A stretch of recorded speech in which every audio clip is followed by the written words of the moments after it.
준비 안 된 사장님들은 안타깝게도 시장에서 사라질 수 있습니다. 예를 들어 자영업 페르소나 도우미 AI 봇에서 내 가게 정보와 고객의 리뷰를 시키는 대로 집어넣으면 내 매장의 페르소나 고객을 찾아줍니다. 어떤 키워드를 검색해서 방문하는지 확인이 가능하죠. 그리고 사장님이 몰랐던 황금 키워드를 찾을 수도 있습니다. 인스타그램, 틱톡, 유튜브 해야 되느냐? 반드시 그렇지는 않습니다. 예를 들어 기존 고객이 신규 고객이 방문하고 싶게끔 적은 리뷰야말로 최고의 콘텐츠라 볼 수 있죠. 당장 내 플레이스 통계부터 열어보시고 내 가게 사진부터 점검을 해보세요. 사장님들 요즘 장사 어떠신가요? 물가는 오르지, 인건비는 감당 안 되지, 손님 지갑은 다쳤지. 정말 힘든 한 해입니다. 그런데 냉정하게 말해서 2026년은 더 나아질까요? 전문가들은 입을 모아 이야기합니다. 2026년은 초양극화의 시대가 될 거란 말이죠. 그런데 이걸 제대로 준비하신 사장님들은 지금보다 더 나아질 것이고, 준비 안 된 사장님들은 안타깝게도 시장에서 사라질 수 있습니다. 오늘 영상에서는 2026년 자영업자가 반드시 공부해야 될 3가지 생존 무기를 구체적으로 말씀드릴 건데요. 이 영상 끝까지 보시고 딱 이 3가지만 실행하시면 불경기에도 끄떡없는 가게를 만들 수 있습니다. 자영업자가 갖춰야 될 첫 번째 무기는 바로 AI 활용법입니다. 나는 컴맹이나 못해 라고 생각하시나요? 이제 AI 없이 마케팅 한다는 건 남들 KTX 타고 갈 때 걸어서 가겠다는 거랑 똑같습니다. 너무나 비효율적이라는 거죠. 사실 AI를 쓴다는 게 그리 거창한 건 아닙니다. 제가 아주 실전적인 예를 하나 들어드릴게요. 우리 매장 사진 계절 바뀔 때마다 인테리어 새로 하고 소품 사서 다시 찍으시나요? 그러면 돈 들고 시간 들잖아요.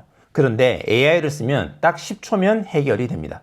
예를 들어 겨울 사진 이미지 메이커봇은 내 매장 사진을 넣으면 겨울 분위기에 맞게 바꿔줍니다. 이렇게 계절감을 사진에 입혀서 플레이스 대표 사진에 노출시키면 신규 고객의 방문율을 더 높일 수 있죠. 돈 한 푼 안 들고요. 또는 내 가게에 방문할 페르소나 고객이 누구인지도 바로 찾아줍니다. 페르소나 고객을 알아야 되는 이유는 내 가게에 방문할 가능성이 높은 고객을 알아야 제대로 된 마케팅 전략을 세울 수 있기 때문인데요. 예를 들어 자영업 페르소나 도우미 AI 봇에서 내 가게 정보와 고객의 리뷰를 시키는 대로 집어넣으면 내 매장의 페르소나 고객을 찾아줍니다. 이를 토대로 마케팅 전략과 광고 문구까지 싹 만들어줍니다. 실제로 제가 수강생 사장님들께 만들어드린 페르소나 봇을 활용해서 내 가게에 방문 가능성이 높은 고객이 누구인지 파악하고 제대로 된 마케팅 전략을 세우니까 비용은 줄고 효과는 더 높아졌습니다. 사장님도 이제 AI라는 똑똑한 비서를 곁에 두셔야 됩니다. 두 번째 무기는 바로 데이터 활용법입니다. 많은 사장님들이 마케팅 하실 때 가장 많이 저지르는 실수가 있습니다.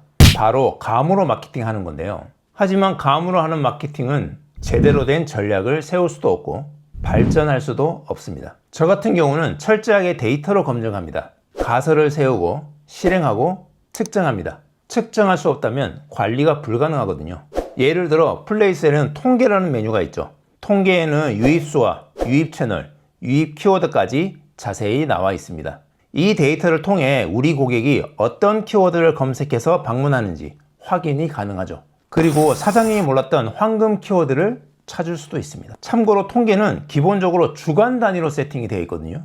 근데 이걸 일간 단위로 꼭 수정해서 보시기 바랍니다. 그래야 더 다양한 키워드를 볼 수가 있습니다. 저는 광고를 할 때도 절대 하나만 하지 않습니다. 광고 소재를 5개를 만들어서 동시에 돌려봅니다. 그리고 각각의 클릭률을 확인하죠. 어떤 광고 소재는 클릭률이 5%인데 어떤 광고 소재는 1%도 안 나옵니다. 그럼 어떻게 할까요? 1%짜리 광고 소재는 과감하게 삭제를 하고 5%짜리 소재와 비슷한 광고를 추가로 만들어서 또 돌려봅니다. 서로 경쟁을 시키는 거죠. 이게 어떤 느낌이냐면 내가 좋은 영업사원을 뽑아서 실적이 나쁜 영업사원은 해고를 시키고 실적이 좋은 영업사원은 남겨두고 그 실적이 좋은 영업사원들끼리 서로 경쟁을 붙이는 개념이라고 생각하시면 됩니다. 광고는 그렇게 접근하셔야 제대로 된 성과를 만들어낼 수 있습니다. 이걸 계속 반복하면 결국 가장 적은 돈으로 가장 많은 손님을 만들어내는 최적의 광고만 남게 됩니다. 실제로 구매한 사장님은 월 200만원 광고비를 쓰셨는데요. 제가 이 방식으로 리모델링을 해드렸더니 광고비를 50만원까지 줄였습니다. 무려 4분의 1로 광고비를 줄였는데 매출은 똑같았습니다. 이게 바로 데이터의 힘입니다. 마지막 세 번째는 콘텐츠 활용법입니다.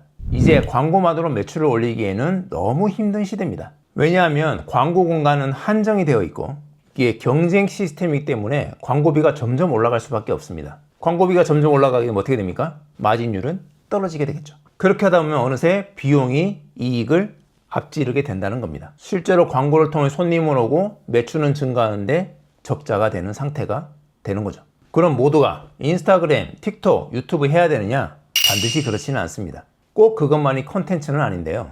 네이버 플레이스에는 블로그, 클립을 비롯해 메인에 노출되는 영상, 사진, 그리고 고객의 리뷰까지도 컨텐츠라고 볼 수 있습니다. 예를 들어 기존 고객이 신규 고객이 방문하고 싶게끔 적은 리뷰야말로 최고의 콘텐츠라 볼 수 있죠. 실제로 한 줄짜리 리뷰만 있던 가게가 고객의 생생한 경험이 담긴 리뷰 10단계 전략을 도입했더니 방문율이 2배 이상 늘어난 사례가 있습니다. 강릉의 한 카페는 플레이스 콘텐츠를 강화했더니 일주일 만에 400%가 넘는 매출 상승을 만들어내고요. 마곡의 한 속눈썹 가게는 광고비를 쓰지 않았음에도 매출이 2배 이상 늘어났죠. 잘 키운 콘텐츠 하나가 10명의 영업사원보다 낫다는 사실 꼭 기억하셔야 됩니다. 자, 정리해 보겠습니다. 2026년 내 가게를 지키는 3가지 무기. 첫째, AI를 활용해 마케팅 효율을 극대화한다. 둘째, 감이 아닌 데이터로 정밀하게 타겟팅한다. 셋째, 진정성 있는 콘텐츠로 고객의 방문을 유도한다. 이 3가지를 가진 사장님과 가지지 못한 사장님의 미래는 정말 극명하게 갈릴 겁니다. 오늘 내용 그냥 좋은 얘기네 하고 듣고 넘기시면 아무것도 변하지 않습니다. 당장 넷플레이스 통계부터 열어보시고 내 가게 사진부터 점검을 해보세요. 특히 네이버 플레이스는 이제 선택이 아닌 생존의 필수 도구입니다. 오늘 영상에서 시간 관계상 다 풀지 못한 AI 사용법이나 리뷰 10단계 전략 같은 디테일한 노하우는 제가 플레이스 시크릿 노트에 전부 담아두었습니다. 진짜 2026년을 이겨낼 무기를 가지고 싶은 사장님들이라면 꼭 읽고 바로 적용해 보시길 바랍니다.